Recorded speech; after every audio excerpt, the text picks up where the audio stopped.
Qui est le plus petit des Avengers, mais surtout le plus stylé? Celui qui a pas répondu Ant-Man, je lui pète sa gueule.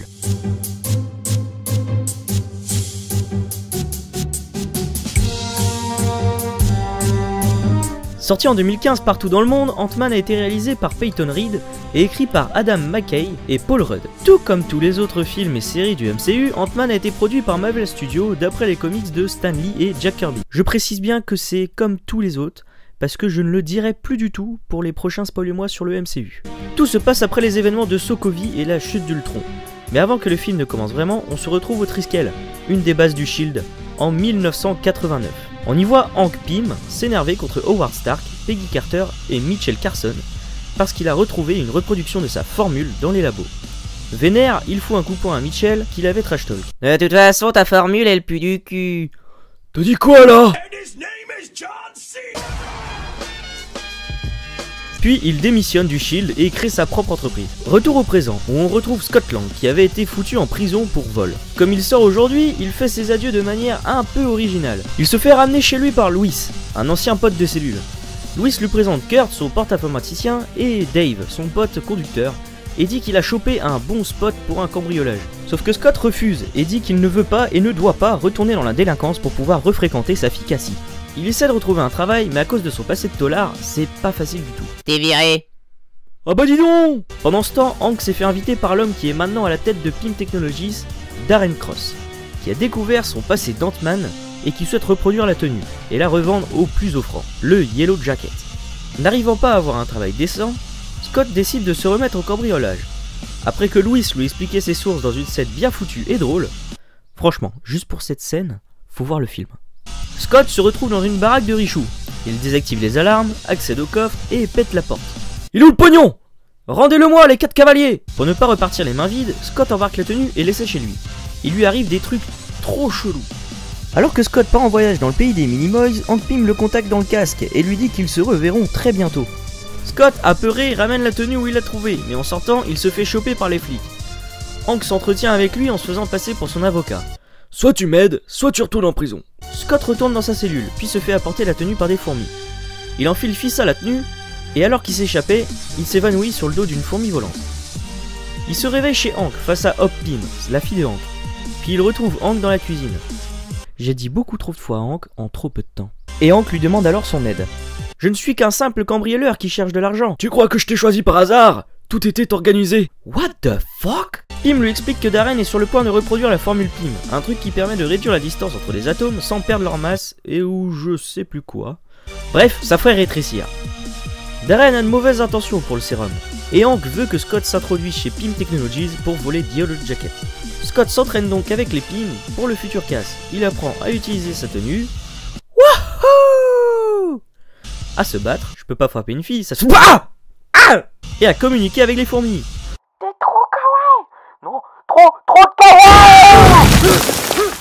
Désolé, beaucoup trop de kawaïisme. Tout est prêt, sauf qu'il manque un brouilleur pour pouvoir pirater les lasers qui protègent Yellow Jacket. Coup de bol, Hank sait qu'ils pourront en trouver un dans un ancien entrepôt de Stark. Scott s'y rend avec son escadron de fourmis, sauf qu'une fois l'entrepôt en vue...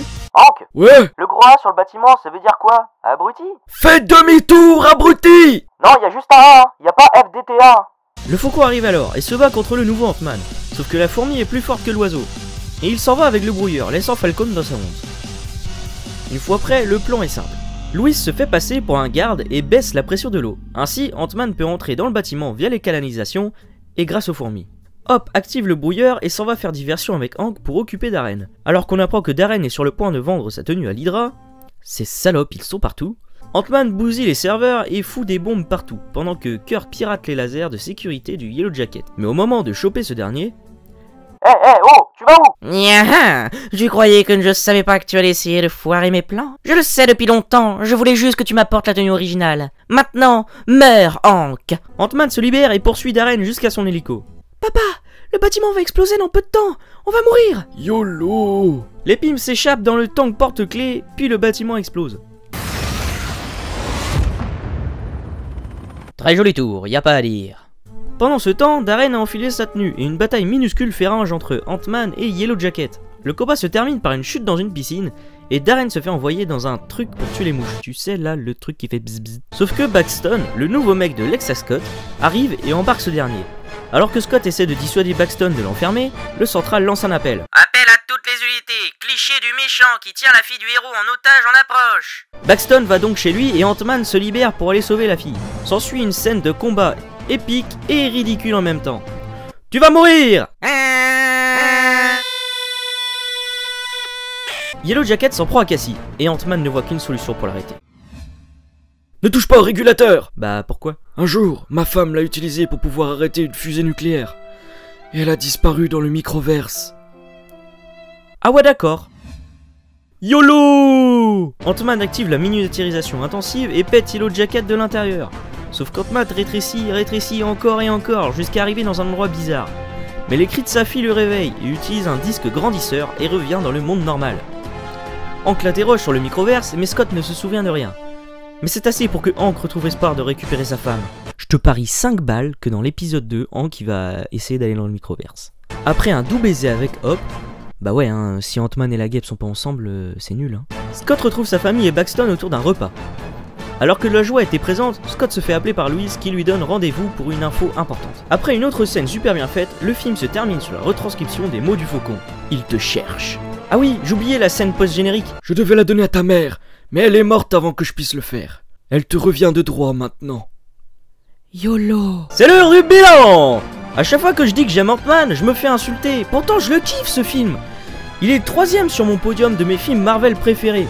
Par contre je vous dis pas les autres, sinon c'est pas drôle pour les spoil-moi. Donc juste un petit indice. Je sais pas pour vous, mais pour moi Ant-Man est une réussite. Il est largement mieux que Civil War. Et c'est d'ailleurs grâce à la présence, certes un peu inutile, mais magnifique à mes yeux, d'Ant-Man et de Spider-Man, qui fait que je considère pas simplement Civil War comme un film nul, mais juste pas mal. N'hésitez pas à donner vos avis sur ce film dans les commentaires. Pendant ce temps-là, je vais aller apprendre à dompter des fourmis. Et dans le prochain spoil-moi, on se retrouvera avec des gens petits, mais plus grands qu'Ant-Man et avec plus de barbe. A plus, c'était Riltar.